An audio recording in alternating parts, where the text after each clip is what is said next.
Welcome to the CS Racing Report. We're continuing our coverage or recaps of the Super Saturday and Sunday Breeders' Cup preview, the preps leading up to the World Thoroughbred Championships to be held at Churchill Downs, the home of the Kentucky Derby. And we're putting our microscope on the Oklahoma Derby. It drew a field of 11, 4 saddled by Steve Asmussen. Todd Pletcher also had Wooderson in here. He had come off of Saratoga. A conditions race at the distance of 9 furlongs that the Oklahoma Derby was contested at. In addition, you had Lone Sailor, a horse that had come in, had been on the Triple Crown Trail, 2nd in the Louisiana Derby, 8th in the Kentucky Derby, a race in which you really could offer no excuse other than the fact the racetrack was a virtual monsoon. Ran a credible 5th in that blanket finish with Justify when he secured the 2nd leg of the Triple Crown in the Preakness.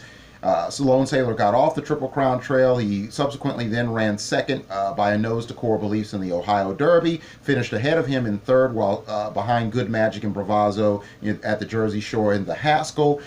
He skipped last week's Pennsylvania Derby to prepare for this race, and he came in here as certainly one of the top choices, along with, of course, Asmussen's 4, headed by Limation, the winner of the Super Derby. You also had another horse out of that Asmussen quartet that had been on the Triple Crown Trail in Combatant, so another son of Scat Daddy, of course, the sire of Triple Crown winner Justify and Mendelssohn, who we're going to talk a lot about in the build-up to the Breeders' Cup. He came in here. You also had Diamond King, the Federico Tessio winner, who had also participated in the Preakness and quickly got off the Triple Crown Trail and competed in the Ohio Derby and subsequently some of the other graded races for the 3-year-olds. And a thrilling finish, won by Lone Sailor on the outside. He was able to win on the very, very final jump with Believe in Royalty on his inside, making a tremendous rally as Diamond King kicked away from Seafoam, who pretty much pressed him all the way throughout. Limation had a great trip. He was stuck a little bit wide in the first turn, and about 3.5 furlongs out, he started backing up, and the other Asmussen runners had their issues as well. Really a cleanly run race, and a very, very good performance by really all the top 5 horses in here. Lone Sailor won it by a nose. Believe in Royalty was a nose ahead of Diamond King, who held on gamely for 3rd, he was a length and 3/4 in front of the Asmussen trained Combatant, with Seafoam in 5th. First Mondays, a horse that had finished 2nd in the Smarty Jones, or 3rd in the Smarty Jones to Axelrod, the major prep, the local prep for the Pennsylvania Derby, scratched out of that race to run in this spot. He finished 6th. It could be argued maybe he should have stayed at Parks. He ran a decent race in that prep. Wooderson, disappointed and bombed for Todd Pletcher in 7th. Eisenstein was right there in 4th place on the turn, just didn't have enough horsepower.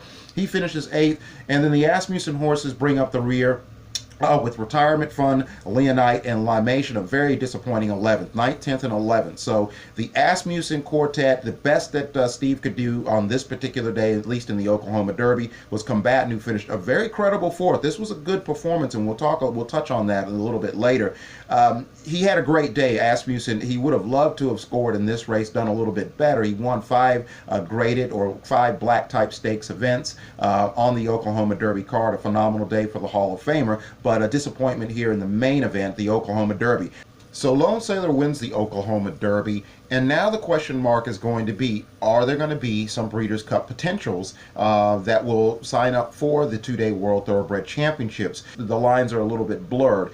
Right now it looks to me like what we've seen in the current trend in the recent years. Horses on the back end in the second half of the year, many of which have not participated in the Triple Crown races, are the ones that usually come to hand and start to improve quite marketably in the fall. And that's what older horses don't want to see, or 3-year-olds that are starting to begin to really mature and come into their own. And I think that what we have here is a couple of the horses that you might be able to throw into the hat, along with, because keep in mind the running time for this race was 149.97 for the mile and an 8, which is better time than McKenzie, a horse that everybody, myself included, is talking about in winning the Pennsylvania Derby. And so horses that are being talked about out of that race, McKenzie and Axelrod and so forth, are being penciled in for the Classic. So Lone Sailor ran a little bit better time here. Why can't he be among the ones that you would have to sort of put on your list of horses to